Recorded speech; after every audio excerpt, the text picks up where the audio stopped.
Hey everyone, this is Karen Waksman, founder of Retail MBA. Today we're going to be talking about selling at AT&T wireless stores. So if you have a great consumer product that you think should be in their stores or on their website, this little training will give you some things to think about in regards to AT&T wireless. With that said, let's get started on today's training. Today we're going to be talking about the consumer electronics and selling in a retail chain. So if you have a great consumer electronics product and you're interested in selling to Best Buy or whatever other retailer, I want to give you some quick tips and strategies, things to think about for your product category. First of all, the one issue you're going to have is that if you reach out to Best Buy, they're most likely going to reject you, not because they don't love your product, but because they're inundated with people like you contacting them all day, every day. Most people think consumer electronics, Best Buy. Most manufacturers reps, people who are selling in retail chains, don't mind going after Best Buy in them, but they don't take it seriously if Best Buy rejects them. Whereas the average person who has not sold into retailers before goes after a retailer like Best Buy, gets rejected, and thinks there's something wrong with their product, or they just give up, or they think retailers don't like their product, or there's something wrong.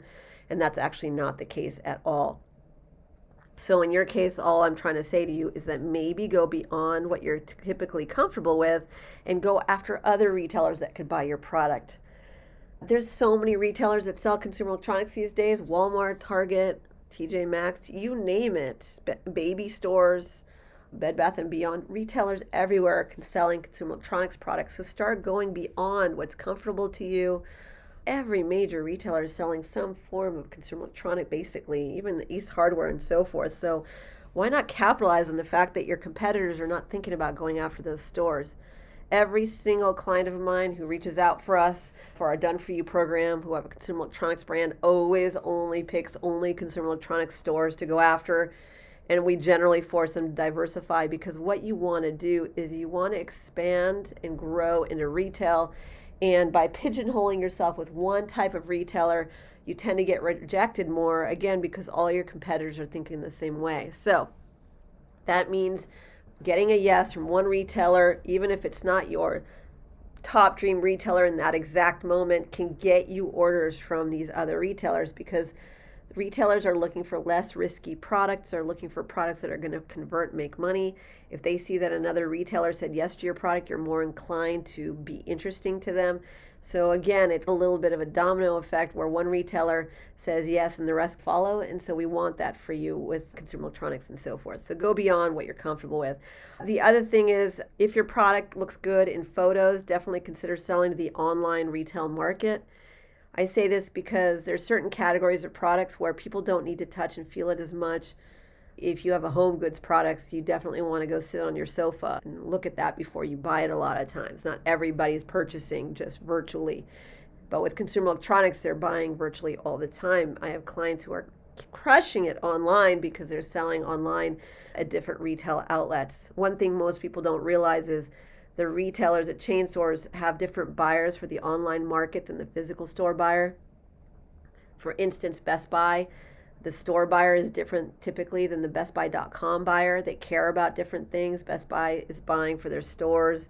They care about packaging more and certain things more for the stores, whereas BestBuy.com cares more about visuals and presentations, other things, wordsmithing, things that you're doing to generate revenue, reviews, all sorts of other stuff. They have a whole career going on with the online markets. Best Buy Canada is a different website than Best Buy US. And again, these are different buyers with different budgets. So there's a whole world of ways to make money online with your consumer product, consumer electronic product, if you're willing to explore that audience and that market. And again, it could be a really nice bump in revenue every time you open up an account. I have clients who make six figures online with just one retailer, could be more. The physical stores buy more, but again, you open up several of them, it could be a really nice business for you. And the person who's shopping at this one retailer may not be shopping at another retailer. The person who buys at Walmart may not be buying at Best Buy. You don't know that. You can't prove that. So a lot of times people overlook opportunities there. Other ways to sell your product could be on Groupon. That's an interesting choice. We teach people how to sell to Groupon goods. It's a very unique audience and market. They may discontinue their goods division, but as of now, it's sticking. So we'll just hope that they stick around a while. By the way, going to consumer electronics shows is very important to you. You should definitely explore going to the consumer electronics show. It's good for you to understand what's happening in the market, and going there as well really matters to a lot of you, because you want to make sure that you're interacting with like-minded individuals. You're seeing what's going on in the world. You're seeing about pricing and what the buyers are doing, and you also want to look for distributors and reps. All these things happen at shows. It's very useful. We actually teach strategies on how to reach out to retailers virtually without spending a fortune on going to shows, although we do teach how to go after trade shows as well in a productive way, because a lot of times people spend a fortune, they don't make a lot of money at shows. So if you want to learn more about selling into the industry, the retail category as a whole, we actually have a free webinar that we offer. All you have to do is go to retailmba.com/free and basically sign up for our upcoming webinar, and you'll learn more about how to sell to stores, what buyers care about, what makes them more inclined to buy. It gives us time together. I answer questions, 90 minutes and so forth. Powerful stuff. And if you are interested in just getting support and going after stores, we have do-it-yourself programs, done-for-you programs. We have live events. We have virtual events. We have master classes that come up every quarter where we work with you closely, building out your pitch and your brand.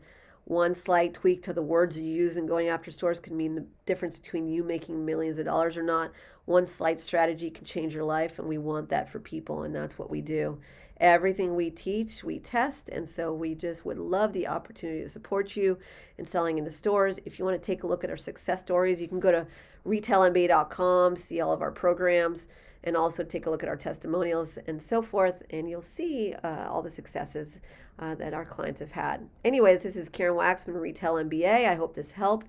Please subscribe to this channel. Comment below if you like this information. Post and like this post. Tell your friends. Keep in touch with us. We're always creating new content. Thanks so much.